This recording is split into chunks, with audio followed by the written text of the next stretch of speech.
Look at me and tell me what you see. I look at you and tell you what I feel. Look at me and tell me what you see. I look at you and tell you what I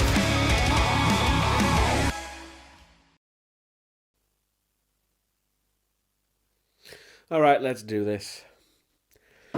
Hellraiser Judgement is here. The 10th in this increasingly shite series. God, I miss having good things to say about these films. And I thought Revelations, with its generic subtitle and paint-by-numbers plot, was the lowest this series could go. But depths had yet to be sunk. You know, I once had high hopes for Gary J. Tunnicliffe, the director of Judgement, because he seemed to understand it. He made a genuinely interesting Hellraiser short film that's on YouTube. I recommend you watch it. And his reimagined concept for Pinhead, while wildly different, was still certainly something I could get behind. So when I found out that Tunnicliffe was set to direct the latest in this decalogy, I was content in knowing that we were on the right track. Not anymore. Now he is my nemesis. Tunnicliffe has been involved with other Hellraiser films, but as a special effects artist.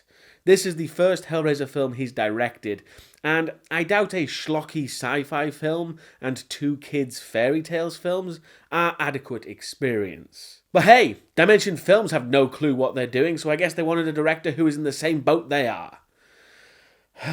I can't put this off any longer. This is Hellraiser Judgement. Oh, and fuck me, does this film start with a bang. Let's sum up this frankly rambling conversation with our new Pinhead and a new character, the Auditor.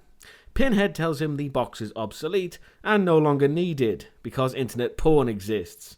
So they're going to use a house instead to find sinful people. Wow. In 1 minute, this film single-handedly destroys the entire concept of Hellraiser. Firstly, by equating Pinhead to some kind of Satan figure, which was never the intended point. But more importantly, they got rid of the puzzle box, arguably the most iconic part of the entire series. Why? What point does that serve? Oh wait, I know. It's because Tunnicliffe has a precious little vision that he thinks the entire series will just bend to his whim because of it. It's arrogance. He thinks he can just change everything this entire franchise is, and the fans will just step in line and say, oh yes, it's so bold and different. I know I've said this a lot across this series, but this really isn't a Hellraiser, because it goes out of its way to try and not be. Fuck, 1 minute. Right, the film begins proper with a guy sleeping in his own filth. I love it when films make metaphors for themselves. He gets a letter inviting him to 55 Ludovico Place. It's not signed, but the voiceover tells us it's from the Auditor. Oh hey, 55 Ludovico Place. The same address as the house in the first film. Which might have been a clever reference, if it had actually been the same house from the first film. It's not, and that they didn't just say it. Because that just shows a lack of restraint and a real need to have people tell you how clever you are. You're not.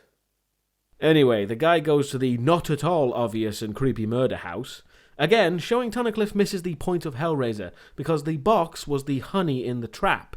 Its unassuming form and pleasant music as it's opened lured the people in. Who the hell's going to wander up to that house? Maybe that's why they have to send letters to people now.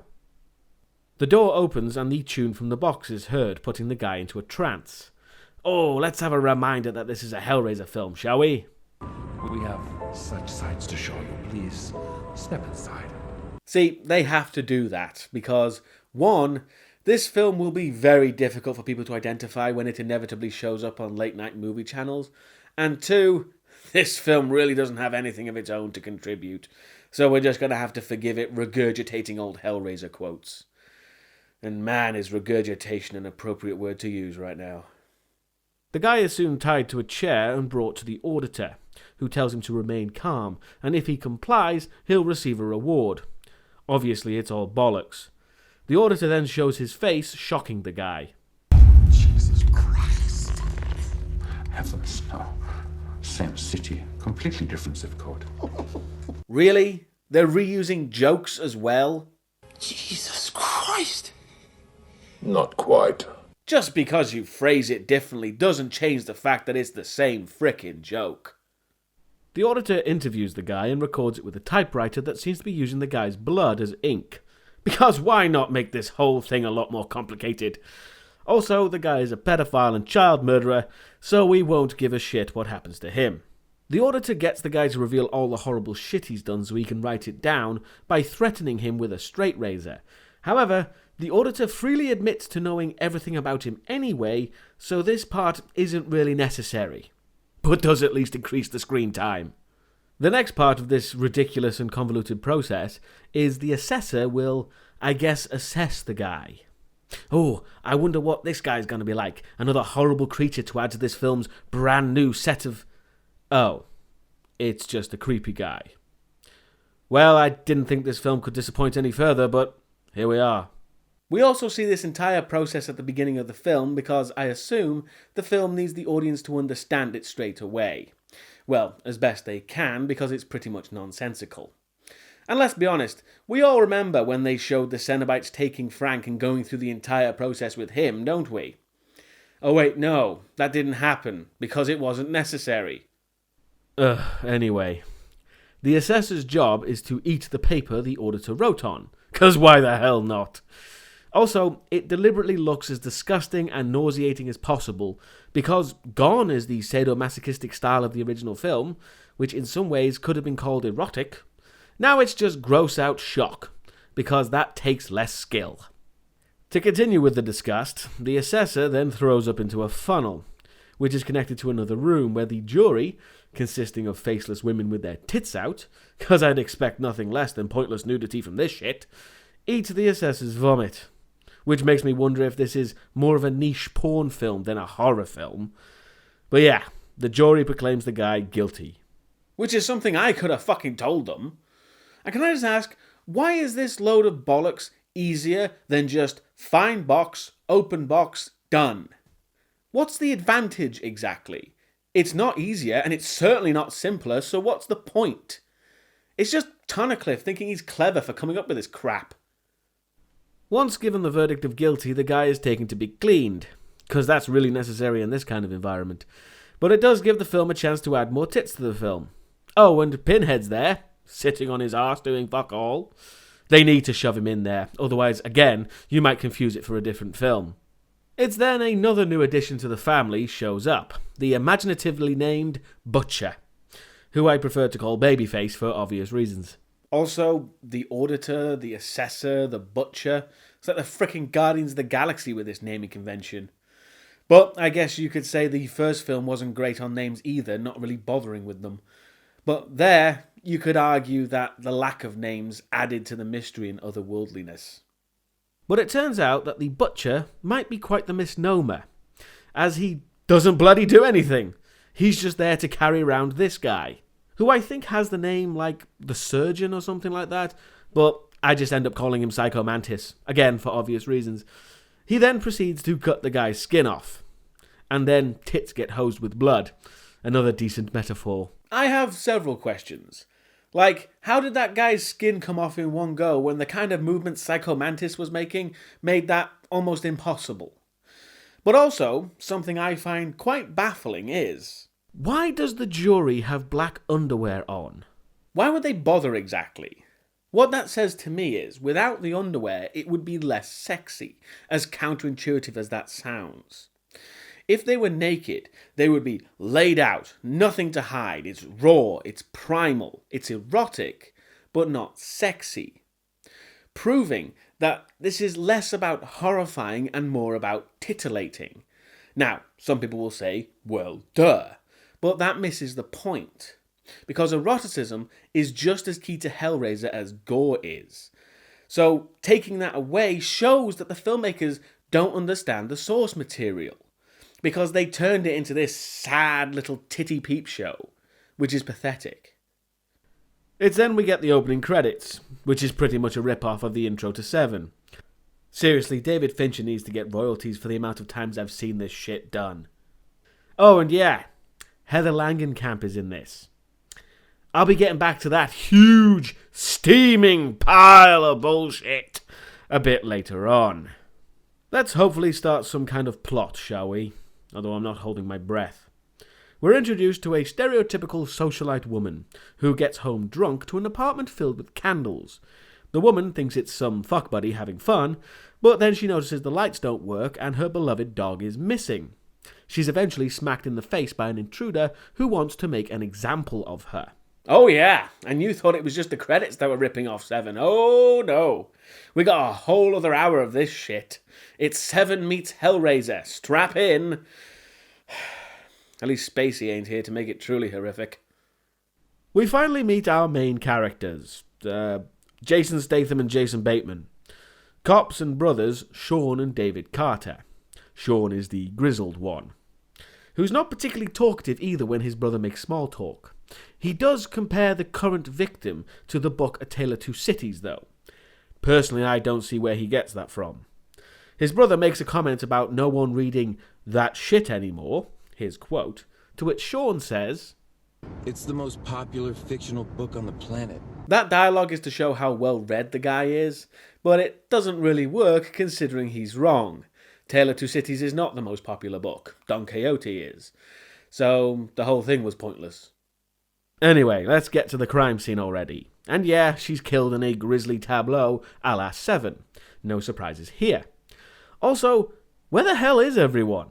Such as forensics or a coroner. Or what about the person who found the body that the cops should be interviewing for more information? I don't know much about crime scene procedures, but this one is definitely lacking in staff. But maybe a lack of people is normal, considering the guys are suddenly surprised by any person being there. They point their guns at the newcomer, even though she clearly has her police badge on display, and while they continue to hold her at gunpoint, one of them makes absolutely certain she's a cop, which seems just a tad bit paranoid to me. A few cops securing the area and giving them information on the situation would avoid pointless Mexican standoffs. And just in case you think I'm nitpicking, I'm really not. I could show you the entire list of crime scene procedures that's being ignored, but it would literally take up the entire video. Let's just say that there would be a strict line of communication between the crime scene and the investigators, and the place would be filled with people investigating it, even more so with the body still there. This particular serial killer under investigation is called the Preceptor, which means teacher. Again, kind of like Seven. This guy apparently likes to go out of his way to shock and appall to get his message across, so the female detective, Edgerton, is surprised by the cleanliness of this crime. However, with the writing on the floor saying, "I am a jealous god," and the woman's self-proclaimed worship of her dog, the shocking part is revealed when they find the woman's dog stitched up inside of her. Well, that's nothing new. Yeah, it's not really great to debut a brand new Hellraiser film on the back of other people's better ideas. Like the Seven ideas I already mentioned, but also the stuffing something inside of something else idea, which was done in Hannibal to a much more shocking and interesting way. Why does this film exist at all? Back at the station, which looks more like a motel, there's some talk about Edgerton being an asset to this, crack team. Oh, and I'm sure it won't surprise you to know that we won't ever see another cop or detective working in this station. We can hear 'em, just not see 'em. The Sean variant of the Carter brothers returns home to a pissed-off wife, since he forgot her birthday. But she really shouldn't be, considering some information we'll be getting later. So after that moment's interlude, we're right back at the station the next morning going through the case. They disclose all the details of the Preceptor's crimes to Edgerton, mentioning that, like all infamous killers, he writes letters to the police, which is how they know the guy likes him some 10 commandments. They also tell her that he has 2 commandments left to go through, "Thou shalt not steal," and "Thou shalt not covet." Well, the Preceptor certainly doesn't waste any time getting back to business, as we see him sawing through a few people. Wow, even the most well-known killers like to spread things out a bit. Geez, take a break from the killing for a little bit. You've got plenty of time. The next day, the 3 detectives, and no one else once again, go to the crime scene. Oh wait, I was wrong. There's one guy there standing around. Well, Ain't that good? That pretty much eradicates my entire argument. Anyway, they find the crime, and it's a load of hands around jars of blood. Yes, very shocking. Let's move on. Mainly because the film will glance past this pretty quickly too. Oh, and much like Hellraiser 9, this film also intercuts random scenes of Pinhead doing sweet FA. Because like all other shit Hellraiser films, this one has no idea what to do with Pinhead. And yeah, like I said, Edgerton goes through all the people who were killed, and that's pretty much it. They do manage to find a piece of evidence to keep the plot moving though, as our first victim, and pervert murderer from the start of the film, are connected, so our detectives are off to speak with him. Are you ready for Heather Langenkamp to finally show up in this film? Arguably one of the most famous Scream Queens. She's fought Freddy Krueger at least 3 times. This is where she is now. He's not in. That cocksucker owes me 2 months' rent. He hasn't been here for a couple of days. If he is, he's freezing his ass off in the dark. I cut his power yesterday. Honey, with what those boys are doing in there, no windows ain't a bad thing. Shut the door when you leave. That was her entire contribution to this masterpiece. 28 seconds. Her entire starring credited role is less than half a minute. What, can you afford any more? Or did you just want her name out there to get this film some kind of notice? I mean, I sure as hell took notice when I heard that, but only to ask, what the hell, and how pointless will her cameo be? The film didn't disappoint. So yeah, they search around a bit and naturally find the envelope that enclosed the letter the guy received. And later on, Sean investigates the apartment by himself. Of course, why he would do that makes zero sense given the information we learn later. But we'll continue for now. While looking around, he finds an underage porn website on the guy's computer. Whoa. Hold on. It has an 18+ warning? So a site that deals exclusively with illegal underage pornography is complying with the law to prevent underage people from watching. One of these things is not like the other. Why the hell would they bother with doing that, for God's sake? And furthermore, why does the computer load directly onto that webpage when it's powered on, when the power to the apartment was previously shut off? It's all too stupid. Fortunately for the plot, our detective managed to find the address to the house and gets there pretty quickly. And he's also sucked in pretty quickly too. But since the film already showed us this crap in detail, I get to glance over it pretty swiftly. The detective asks questions, surprising the auditor with his bluntness. He also asks about the puzzle boxes, which is just the film taunting us with its lack of use. The auditor tells us all about them being a conduit and a door to pain, pleasure, all emotions. But that's all they get to do. So yeah, the whole thing goes down with the detective being very forthcoming and revealing all about himself. The film doesn't show all of his stories though, for reasons that'll be obvious later. However, the detective does mention that he believes only God can judge him, which is all for the not particularly surprising plot twist later. Everything continues with the assessor enjoying his meal. However, things don't go as planned as the assessor is unable to finish, and what he does give to the jury seemingly poisons them. But despite this being a pretty emphatic piece of evidence toward him not deserving what these guys offer, the auditor just sends him to the butcher anyway. Which proves that regardless of what happens to the people and their assessment, they all end up in the same place, rendering the entire process completely and ultimately irrelevant.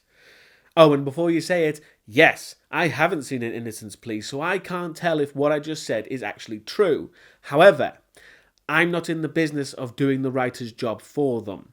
If I have to assume something without any evidence, or in this case, evidence to the contrary, then that's a shittily written story. At this point, the auditor freaks out a bit as he gets a big old gong calling him, and in a bright room, the auditor speaks with a woman who tells him to let the detective go, making it clear that she's in charge. So yeah, the detective gets partially into cleaning, which is just more of the film wanting to nauseate you. Meanwhile, the auditor has gone to Pinhead himself to figure out what to do, and what do you know? Chatter is there, because he's as ubiquitous as Pinhead at this point. And there's also the Stitch twins.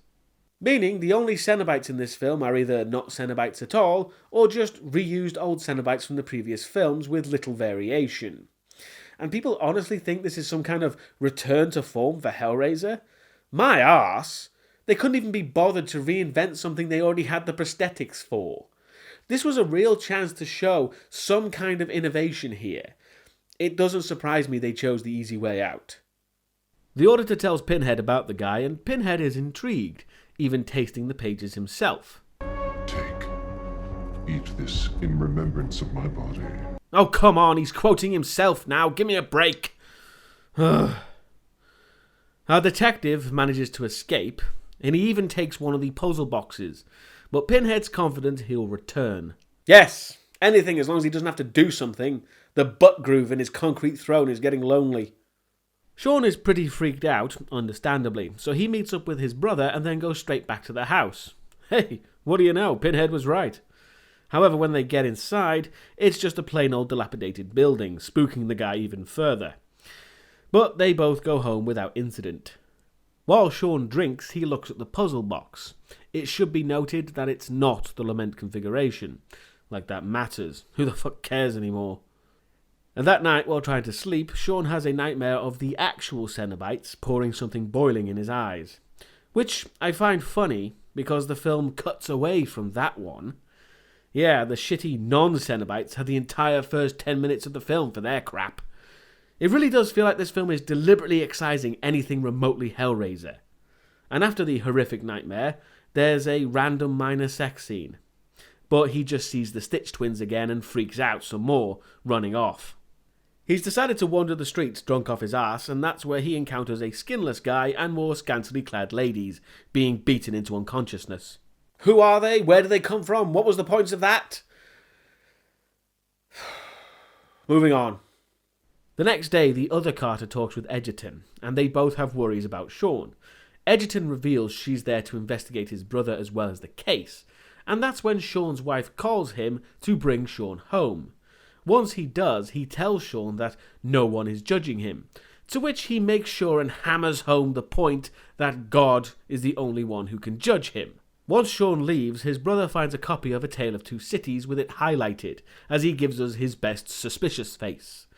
And back at the station, he finds a Preceptor letter with those same quotes. Interesting. No, not really. There's like 4 non-demonic actors in this film. It's hardly a needle in a haystack. Sean returns and he gets a call from the medical examiner who's found a phone with the body of the dog woman. So Edgerton and Sean go off to see what he has to say. But she also gets his brother to investigate Sean and see if he can find anything of interest. They get speaking with the medical examiner and he reveals that the woman's phone died in the same location where she was killed, which wasn't her apartment, oddly. And that's odd to me too, because if that's true, then the killer broke into her apartment, knocked her out, dragged her out of the apartment, killed her elsewhere, and then somehow got her back into the apartment without anyone noticing that or the previous activities, all the while struggling with a body with a live dog inside. When he could have just easily have done his business in the apartment, and he wouldn't have had his nutty cave found either. All in all, this guy's an idiot. Anyway, they find the place and start investigating, with Sean calling him back up and even breaking in without a warrant, claiming he hears a struggle. Inside, they do indeed find the Preceptor's nutty cave, and it's as nutty as can be, with all his victims' pictures laid out on the wall, with the last covered up, revealing it to be none other than Sean's wife and brother. Ah, curse your sudden but inevitable betrayal. Yeah, right. I don't think they could have signposted that any bigger, really. But now that we know the guy's the Preceptor, why did he go back to the guy's apartment earlier? He knows the guy has zero connection to him and is no threat, so why the hell would he bother? Oh, yeah, to progress the plot and to keep their shitty twist poorly hidden. And while we're at it, we now know his wife has been doing his brother, so why was she so pissed off at her birthday being forgotten? I think in the scheme of things, cheating is the worst thing to do. The only backup that was called was the brother who's held at gunpoint, and then his wife shows up, and he becomes decidedly different. Because we've seen the Preceptor working. He's calm, collected, focused, but here he's acting like a completely different kind of psychopath. almost like he was originally written as two characters, but then clumsily mashed together without any consistency. Anyway, after some pontificating and philosophizing, Sean gets them both to open the box. 1. How does he know it works the way he thinks it does? And 2. How do they know how to open it so easily? And despite it not being the Lament configuration, and if it is, it's a very shit reproduction of the prop, they still do the finger movements we've seen thousands of times to open it. Now, you'd think I'd be happy that the box is being used, considering that was my main complaint at the start. But no. This is not the box being used in a Hellraiser kind of way. This is the box being used in a dead-end kind of way. In a quick and easy Deus Ex Machina kind of way. So no, I'm not going to praise the film for these pathetic table scraps. So yeah, something has managed to get Pinhead off his arse as the room changes and he appears. He's not surprised to see Sean though, because... Evil seeks evil. Well, he changed his tune. Whatever the hell happened to... Demons to some, angels to others. I can't really hold this film responsible for that though. That kind of impartiality with the Cenobites was ejected from the series decades ago. But hey, there's no reason why the film still can't rip off the previous film's ideas, as Sean wants to make a deal. Those two for him. However, in this case, for this film, Pinhead specifically says, It is a separate faction who has want of you, and there is no bargaining to be done. all but confirming that this is not a Hellraiser film, but a bastardized spin-off that has Hellraiser shoved in, because Tunnicliffe couldn't get his shitty story off the ground otherwise, which I'll expand more on in the conclusion. Sean doesn't get his deal, mainly because the deal in Hellraiser was a special circumstance, and Hellseeker can eat a dick pavlova, frankly. So he tries to use the box again with it not working. It has a very plot-convenient mechanism, I've noticed. And Pinhead finally gets to use his hooked chains, stringing the guy up. And the Auditor tells him he'll be sent to Babyface and Psycho Mantis again. Oh, and then the other two are taken by off-screen Cenobites in such a pointless manner, it's barely worth mentioning. Now, what is worth mentioning is this. Yes, this Sex and the City bitch. This is Jophiel. She's an angel. Can you guess what she's the angel of? The Angel of Judgement, however did you guess? Ugh.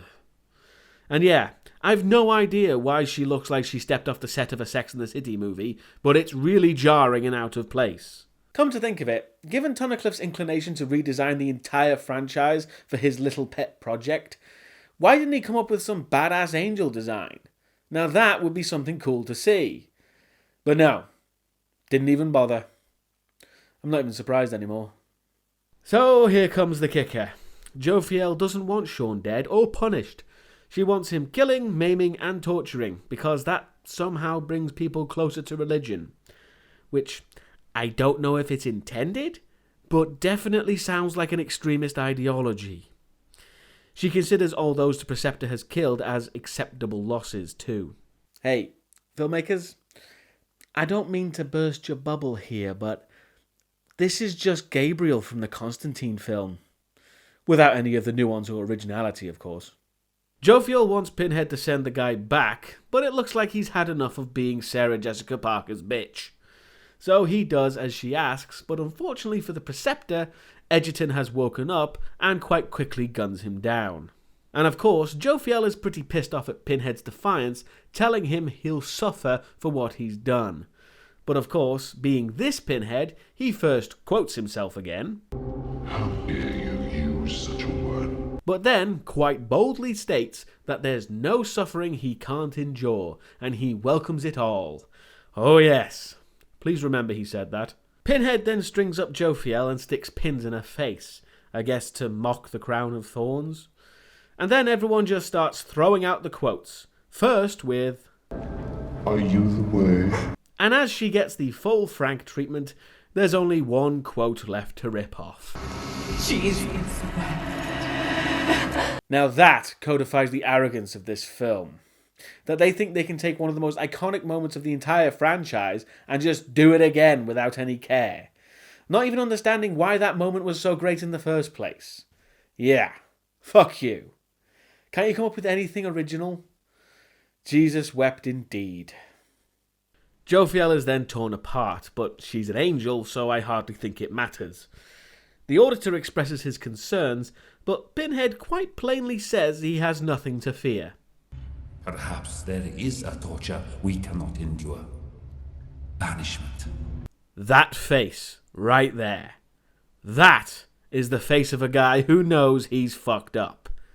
Because apparently it just slipped his mind that there is a punishment he can't endure, because the film ends with a now human and homeless Pinhead ranting and raving to himself. Yeah, Hellraiser just did a Prophecy 2, without the dignity.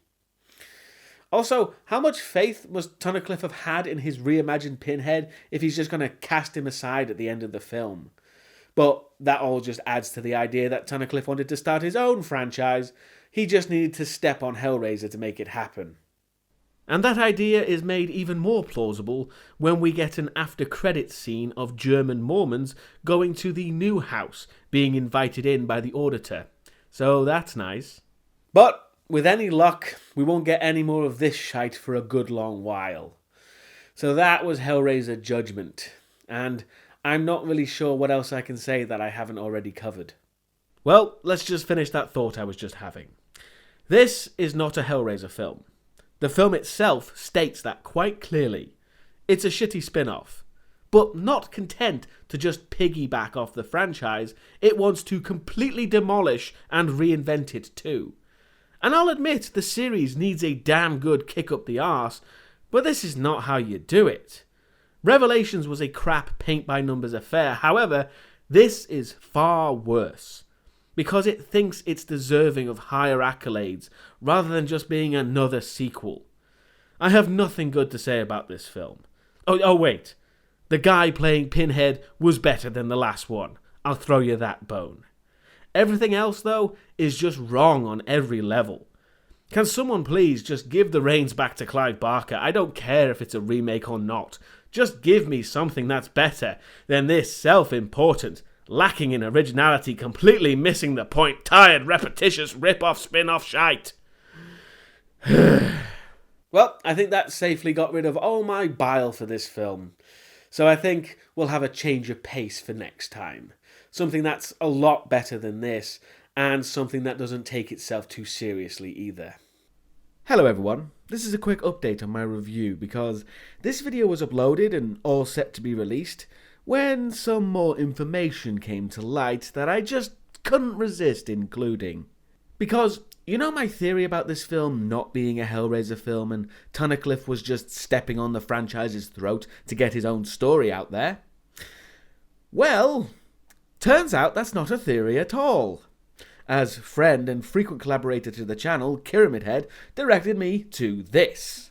This is a Kickstarter page Tunnicliffe created in August 2013 for his film Judgement. Not a wallet, a pack of cards, or a cycle bell. Whatever the hell that means. The pledge video is pretty much the Auditor typing away while interviewing someone. Very dull, and the shoestring and chewing gum budget is very noticeable. The plot synopsis given here is identical to the film in pretty much every way, apart from, of course, the inclusion of Hellraiser. So how about that? At least we can say Hellraiser Revelations was made to be a Hellraiser film. And yeah, the Kickstarter mentions all our new characters like Babyface and Psycho Mantis, and yet they were trotted out during production of this film for all those horror websites who proudly displayed them as the new Cenobites. You've all been conned. Other hallmarks of Tunnicliffe's work is the I'd buy that for $1 package, showing he was ripping quotes from better films at the very beginning. Oh, and the best bit, and I swear to God, I wasn't aware of this when making the video, but there's a quote saying, "It's Seven meets Hellraiser." Thanks, Joel Soisson, producer of Dracula 2000, The Prophecy and Feast. Tunnicliffe knew exactly what he was doing from the very beginning, even name-dropping Clive Barker in the text. So there you have it. I wasn't joking at the start when I said Tunnicliffe is now my nemesis. Because this is disgusting and insulting for him to even think he's any better than all the other shite Hellraiser sequels. At least they had the dignity to admit what they were. But oh no, not Tunnicliffe and his precious vision. I'm going to be keeping a very close eye on him from now on, and will call out his bullshit if I see it. Thank you very much for watching, and I'll see you next time.